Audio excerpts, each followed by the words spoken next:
Chapter 2. Daly was waiting for Johnny and me under the streetlights at the corner of the Pickett and Sutton. Since we got there early, we had time to go to the drugstore in the shopping center and goof around. We bought Cokes and blew the straws at the waitress and walked around eyeing things that were lying out in the open until the manager got wise to us and suggested we leave. He was too late, though. Daly walked out with 2 packages of Kools under his jacket.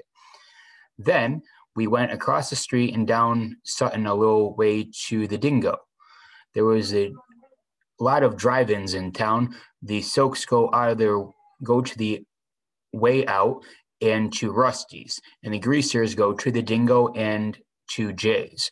The Dingo is a pretty rough hangout. There's always a fight going on there, and once the girl got shot. We walked around talking to all the Greasers and the hoods we knew, leaning in the car windows and hopping into the back seats and getting in on who was running away and who was in jail and what was going on with who and who could whip who and who stole what and when and why, and went everybody there. And there was a pretty good fight while we were there, and a big 23-year-old greaser and a Mexican hitchhiker. We left when the switchblades came out because the cops would be coming soon, and nobody in his right mind wants to get around when the fuzz show. We crossed Sutton and cut out behind Spencer's Special Discount House and chased 2 junior high kids across the field for a few minutes. And when it was dark enough to sneak over the fence back for the nightly double drive-in movie, it was the biggest in town. It showed 2 movies every night, and on the weekends, 4. You could say you were going to the nightly double and have a time to go all over town. We all had money to get in. It only costs $0.25 if you're not in a car, but Daly hated to do things the legal way. He liked to show that he didn't care whether there was law or not. He went around trying to break laws. We went in rows of seats and found the concession stand to sit down. Nobody else was there except 2 girls who were sitting down in front. Daly eyed them coolly, then walked down the aisle and sat right behind them. I had a sick feeling that Daly was up to his usual tricks, and I was right. He started talking too loud enough for the 2 girls to hear. He started out bad, and it got worse. Dallas could talk awful dirty if he wanted, and I guess he wanted to then. I felt my ears get hot. 2-Bit or Steve or even Soda would have gone right down with him just to see if they could embarrass the girls. But that kind of kicks just doesn't appeal to me. I sat there struck dumb, and Johnny left hastily to get a Coke. I wouldn't have felt so embarrassed if they had been greasy girls. I might have helped old Dallas. But these 2 girls weren't our kind. They were tough-looking girls, dressed sharp and really good-looking. They looked about 16 or 17. One had short, dark hair, and the other had long, red hair. The redhead was getting mad or scared. She sat straight up, and she was chewing hard on her gum. The other one pretended not to hear Daly. Daly was getting impatient. He put his feet up on the back of the redhead's chair, winked at me, and beat his own record for saying something dirty. She turned around and gave him a cool stare. "Take your feet off my chair and shut your trap." Boy, she was good looking. I'd seen her before. She was a cheerleader at her school. I'd always thought she was stuck up. Daly merely looked at her and kept his feet where they were. "Who's gonna make me?" The other one turned around and watched us. "That's the greaser that jockeys for /J sometimes," she said, as if I couldn't hear her. I heard the same tone a million times. Greaser. Greaser, greaser.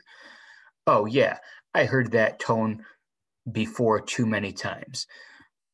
What are you doing in the drive-in without a car? I thought, and Dallas said, I know you two. I've seen you two around rodeos. It's a shame you can't ride a bull half as good as you can talk it, the redhead said coolly and turned back around. That didn't bother Daly in the least. You two barrel race, huh? You better leave us alone, the redhead said in a biting voice, or I'll call the cops.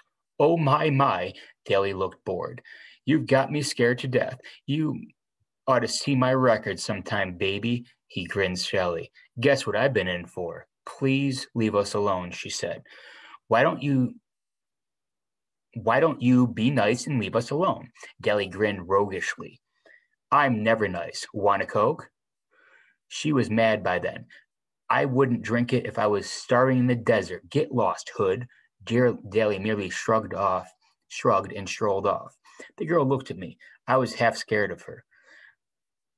I'm half scared of all nice girls, especially Soches. Are you going to start in on us? I shook my head wide-eyed. No. Suddenly she smiled. Gosh, she was pretty. You don't look the type. What's your name? I wish she hadn't asked me that. I hate to tell people my name for the first time. Ponyboy Curtis. Then I was waiting for the you're kidding or that's your real name or one of the other remarks I usually get. Ponyboy is my real name and personally I like it. The redhead just smiled. That's an original and lovely name. My dad was an original person, I said. I've got a brother named Soda Pop and it says so on his birth certificate.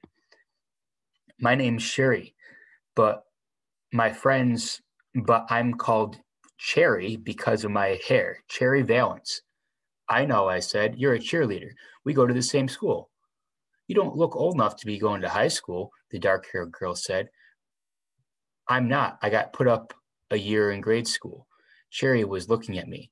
What's a nice, smart kid like you running around with trash like that for? I felt myself stiffen. I'm a grease. Same as Daly. He's my buddy.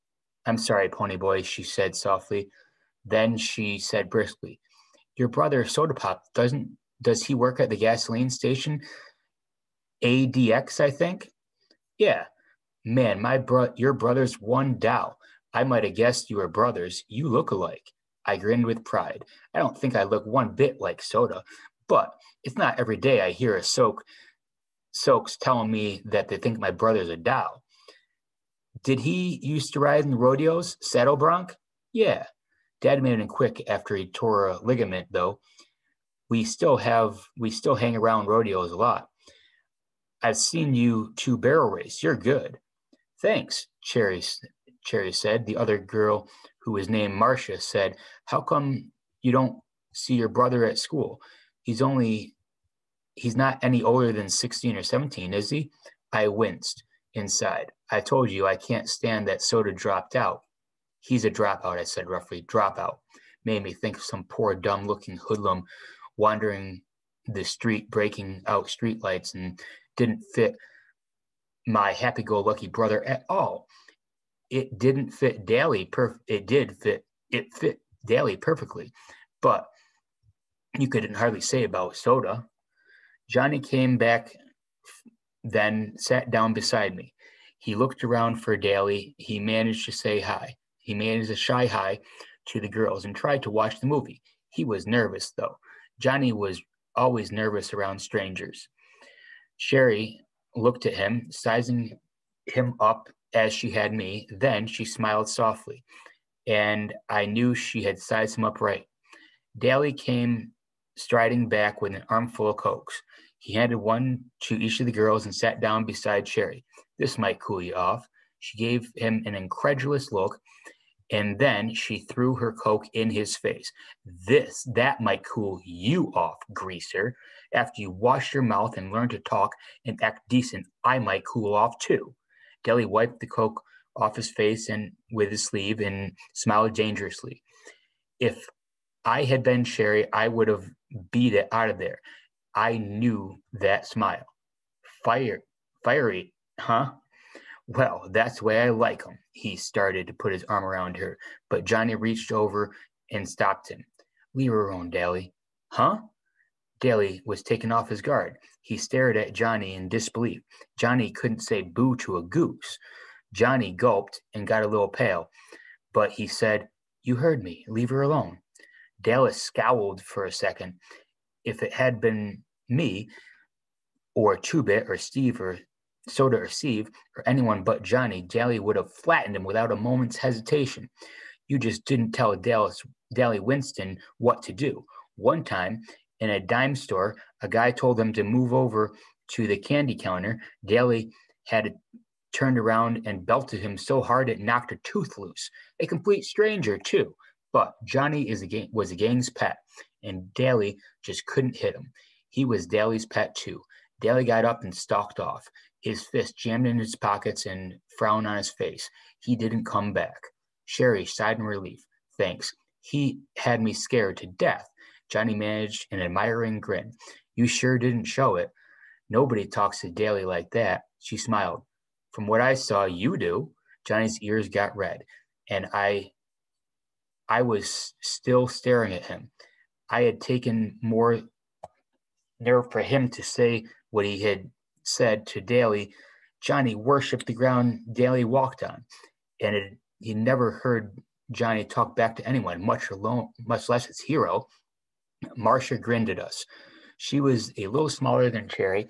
She was cute, but that Sherry Valance is a real looker. Y'all sit up with us. You can protect us.